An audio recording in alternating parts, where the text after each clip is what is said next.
अच्छा ये देखिए वापड़ा आपके सामने है, ये डेरा आपके सामने है, ठीक है। ये वापड़ा है आपके सामने और ये वो पॉइंट है, सोलर पैनल इंस्टॉल है। बड़ा ही खूबसूरत ये यूनिट है, ये देखिए ना, ये देखें ये आपके सामने है, देखिए बहुत खूबसूरत ये पॉइंट है। और डेरा मैं आपको दिखा चुका हूँ। ट्यूबवेल, इसमें 2000 ट्यूबवेल लगे हुए हैं, बाग लगा हुआ है, बड़े खूबसूरत। ये देखें, ये देखें ये सामने, ये अब रोड के ऊपर 5 एकड़ का फ्रंट है, रोड पे जा रहे हैं। ये गंदम आप देख सकते हैं, बड़ी खूबसूरत इसमें गंदम।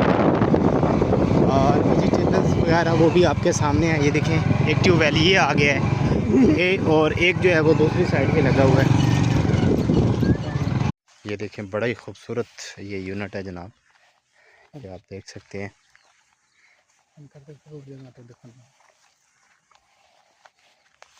ये बाग आप देख सकते हैं, बिजली वापड़ा इसमें खड़ी है जनाब, ये आप देख सकते हैं।